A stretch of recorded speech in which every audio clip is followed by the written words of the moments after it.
Appetite for Destruction lineup. Where the fuck did Izzy Stradlin go? He's like a gypsy. He's got like an RV. He just travels the country. He does friggin' donuts in the desert in his RV. Seriously, he doesn't even have a phone or anything like that. I saw him on Diners, Drive-Ins, and Dives. Guy Fieri was like, I'm here at Izzy Stradlin's Donuts in the Desert on Triple D, Diners, Drive-Ins, and Dives. I actually really like Guy Fieri, and I would love to have him on the podcast. Yeah. I want him to have his own podcast on the Fake Mustache Studios network, but we'll see. I like that plug. Your network that you're on It's Riotcast, and they have a lot of good podcasts. Yeah, Robbie Kelly's on there. You know what, dude? Voss and Bonnie are on there. All right, let's go back to Bobby Kelly. So, all respect to Bonnie. The thing with your podcast, there's no reason that I know you said you had like an affiliate account with Adam and Eve. Yeah. But I don't know why, there's no reason you shouldn't. I'm not recruiting you. I'm just saying, as a matter of fact, you should be reading Stamps.com or, Vermont Teddy Bears or something like that's. And I know you've said on your podcast, like, if anybody out there wants to sponsor me, have at it. But you would think some mafia greaseball in Long Island would be like, hey, not for nothing, Jim, I got a storage center. I would appreciate it very much. I'll tell you what, I'll give you just $2,000 now. You say it when you feel like it. But, twice a week would be nice, Jim. I would do it I would do a podcast every day if that was the case. No, I don't even know how to get into that. I have no idea. I'm not a good businessman. Just, Well, you're doing all right for yourself. No, it's doing good. My podcast's doing really well. As long as you keep going on Howard, you're always going to make money.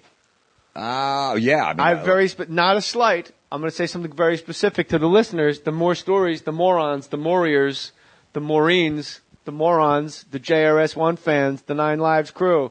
Here's the thing that people don't know about you. Your prank call CD was called what? Terrorizing Telemarketers. Terrorizing Telemarketers was ranked 283,000th on the charts. You went on Howard Stern. He played a bunch of your calls. Was it the next day? Yeah. It was number 2 behind the Backstreet Boys. And it would have went to number 1. It would have passed the Backstreet Boys, but my website crashed. Because, when you didn't have you needed bandwidth, and if you pull a video on and audio, you're fucking, Because you were only selling it off your website? Well, people were going there to listen to it. So when they were listening to it, so many people went there, it crashed. So it was down for like 2 days. But it hit number 2 on Amazon. And this is when the Backstreet Boys are like the last huge album. I was right behind them, and then it hit like the internet Billboard charts at like number 6. It People popped in it was like U2, friggin' Coldplay, Jim Florentine. We're like, what the fuck is this? It was beautiful. I like when Garth Brooks had 2 albums out at the same time, and Metallica had 1 album out. I think it was what's the one Enter Sandman's on? Yeah, it was the Black Album. The Black Album. So they were number 2, and Garth Brooks had 2 albums out. One was at number 1, and the other one was at number 3. And they would flip-flop, and Metallica just stayed at number 2. And then finally, they were being interviewed, and they're like, who the fuck is Garth Brooks? Like, no one had ever heard of him. You could be so famous, like Chris Rock talks about being black famous. Like, you're not really famous maybe on the west side of L.A., but if you're Isaac from the fucking Love Boat, you never pay for a drink. And, hey, that's my man Isaac. What's up, Isaac? Right. But also that country western fame. Like, there's people in country western that probably make $40 million a year that the 4 of us in this room never heard of, walking down the street would just go, who's this a-hole? They're doing stadiums, the country acts. Yeah. It's my wife's a huge country fan, so she's I'm learning about it. I'm like, this guy, oh yeah, he did 4 nights at the new Giant Stadium. I'm like, what? Who the fuck is he? It's amazing. I did NACA with Trace Adkins. Really? And at NACA, the National Association of Campus Activities? Yeah. Sure. It's when we all go basically and go on stage in front of 40 colleges. It's a big whole thing. And they all go, yeah, I would like him to play my school. And I remember then, 1990, Trace Adkins, everyone was like, I think we're going to get Trace to come down to LSU. It's going to be real good. So what band do you think left the most money on the table? Guns N' Roses, $250 million. That's what I heard, yeah. And they said you no. host a metal show, so if you heard it, it's probably legit. Yeah, I heard it from a very reliable source. That Who's your source? maybe one of the guys in the band. Oh, slash. So, there's a lot of guys in and out. But you know there's what? only one of them that talk. Well, the only problem with them is they're not broke. Axl's not playing at the friggin' Whiskey, the Axl Rose Project. He still sells arenas out with his band, and overseas he does like 20 to 30,000 people. He sells the Guns N' Roses name, so people just go Guns N' Roses. His band is phenomenal. It's all new guys. They're amazing. They do a 3-hour show. Axl's amazing. Anyone that goes see him, like, holy shit, this is great. But it's not the original guys. So Slash makes a fortune. He's got different bands going on. Duff owns like 6 Starbucks. Duff's a good man. I know. He's a great dude. And Adler's got money too, so none of them need the money. And Izzy wrote all the songs, so he gets all the publishing. So they're all loaded. That's why there'll never be a reunion too. His solo album, Izzy Stradlin's solo album, was really tight. It was great. It was like the Stones. That's what the Rolling Stones said. So far the best Stones solo album. It's a tie between Keith Richards' Talk Is Cheap and Izzy Stradlin. Yeah, no, Izzy was great, man. But how much do you think Kiss would make with the original lineup? Because they have the diehard. You know what? Now, the more I'm saying it out loud, the more I'm like, no. Well, only because Gene Simmons made it where nobody even gives a shit about it anymore. Because they tour every summer. Because Gene just it's a money machine. So people are going to go, all right. Soupy sales on fucking guitar. It's humiliating. Yeah, it's they'll do good if it was original, but they're touring every summer. So people are like, oh, go see Kiss again. All right, now Ace and Peter are back in the band. That's cool. It'll help, but it's not going to be huge. It seems like Ace and Peter should tour. Yeah, well, Peter doesn't really. Peter had breast cancer. I'm sorry to laugh, but it made me think of the episode. It made me think of the episode of Oz where the kid had breast cancer. Well, he came on our show and he broke it. He was cured or whatever. He went through the chemo and everything, and he did this whole thing. And men should get checked. And I was biting my tongue. He's like, really, when you get out of the shower, you should feel your breast and stuff. I don't mean to laugh about it. But I got to tuck myself into touching my balls once a month to check, because you don't want to check because you don't want to find anything. No. So you just don't check, and then you figure eventually I'll have a ball much larger than the other one, and I'll know I have testicular cancer. Oh my God, Jim, maybe you have to kind of hurt. I think I'm all right now. I just popped out a kid 2 years ago, so I think the cancer would get in the way of the good sperm. A boy. Yeah, that's right. You got it right. So boys are the best. Your job really is just to keep them alive, because they're dumb as a bag of hair. Like, they just crawl in the fireplace. Yeah. Like, they'll come in the house with like dog shit on their feet, and you're like, we don't have a dog. Like, I don't even know where this came from. Like, you'll see. It's I awesome. know. We have a little dog, and he goes on like the wee-wee pad sometimes, So he dropped a little turd on there, like a Tootsie Roll turd.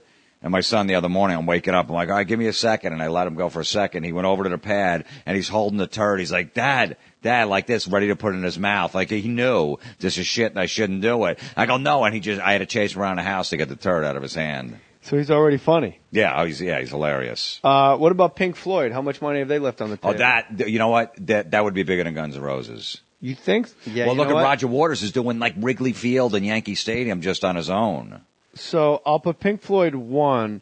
You know what's weird? You see, like, I don't know why those two guys can't get along. Like, I understand when you watch The Police, and I've talked about this, I know, on the podcast, like when Sting and Stuart Copeland get in arguments over time, you're like, how is a drummer and a bassist arguing about time? Like, you guys are the two guys in the band that always hang out. Yeah.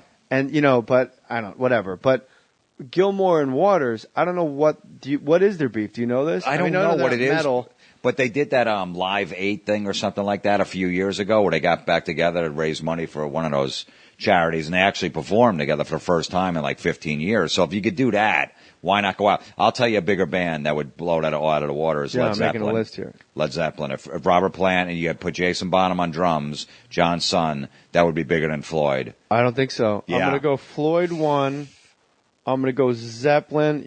I never even thought of Zeppelin going out together.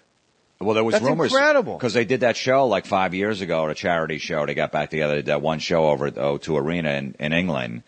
And, it was an amazing show, but they still just Robert Plant can't hit those notes anymore. He's 67 years old. He can't sing like that. So I think he doesn't want to embarrass himself. I'm going to put them third. I'm going to say Pink Floyd, Guns N' Roses, Zeppelin. Is that fair? No, I put Zeppelin ahead of Guns N' Roses. The Appetite for Destruction, Guns N' Roses? Yeah, I would put them ahead because Zeppelin. Think of all the Japanese people. I'm not making a joke. Think of all the Asian audiences, all the Brazilians. Like when Maiden. That's what I love about Iron Maiden. We were talking about it off mic when you came in. You had Maiden on your show today. Yeah. You had Steve Harris. A rare commodity in rock and roll, a bassist that writes everything in the band. Yeah. But the fact that, what was I talking about? What the? But that's the thing with Iron Maiden is they'll go to Japan for 2 days. They'll go to Brazil for like a week. Then they'll come home to, they'll do Florida and, one other U.S. city, and they've covered their nut for the next 10 years. But that week in Brazil is in, a crazy Rio de Janeiro stadium. So don't you think Guns N' Roses, could you spend 2 weeks in Japan? Yeah, they probably could, but Maiden would still be bigger than Guns N' Roses. Oh, I'm only going about who left. Pink Floyd, Guns N' Roses, Zeppelin are the three that left the most money on the table. Yeah, but I would move Zeppelin up 3. I'd put them at number 2. And move Guns N' Roses down. Zeppelin hasn't done anything since Bonham died in 1979. They did allegedly. I heard people saying they saw him coming out of Popeye's Chicken on Ventura Boulevard. Yeah. I think his son Jason would go, "My dad's really alive." Through me, I'm the son of Bonzo. So that's interesting to me, and I hate to belabor a point, but Zeppelin would play Dodger Stadium. They would do 2 nights there at Dodger Stadium with Jason on drums. And what would Guns N' Roses play? Guns N' Roses. By the way, Dodger Stadium, the worst place I've ever seen a concert in my life. Why is that? Because I'm standing on the third baseline, first row, which means I am from there to the center field wall away from the police. Oh, yeah, that's... I'm like, this sucks. I should hop this wall and walk over there. And then I put my leg over the railing, and the guy's like, sir. You're like, how the fuck can you see me? There's 50,000 people here. Jeez Louise, when you break up some mosh pit people. Wait, was that back in the day you saw the police? No, it was like when they got to get together. And so they did that. Because I saw them back in the day at Vet Stadium down in Philly. That must have been great. It was unbelievable. And I saw them up in Syracuse at the Carrier Dome. I got a hand job while the band was playing. At Stadium in Philly. What was his name? Steve. Steve gave you a hand job? Yeah, Steve he bought me a police shirt, synchronicity shirt. It was double-sided. Plus, it was the baseball jersey, too. If it was just a regular black, I'm like, no, dude, sorry. Bro, you got to give me the baseball jersey. Yeah, you get me the baseball jersey with the tour dates on the back. No problem. Fair enough. Everybody was watching the band. Nobody knew. So you got number 1 band leaving money on the table over Pink Floyd? I say Pink Floyd's got to be. You put it in my head, Jim Florentine. I'd say neck and neck, Floyd and Zeppelin, and Guns N' Roses comes in 3rd. All right. You know why they probably also come in 3rd is people are so sick of their shit. Yeah, because they know. Yeah, and those guys been around, and they all play the songs. Like Axl does all the Guns songs. Slash does a lot in his set. Duff, Velvet Revolver was doing it when Weiland was in the band. They were doing a bunch of Guns stuff. So the Guns songs have been played. The Zeppelin songs, even the Floyd songs, except for, Roger Waters doing them now. That's why those will be bigger, those 2 tours. The Zeppelin songs got played a lot by the Black Crowes and got released.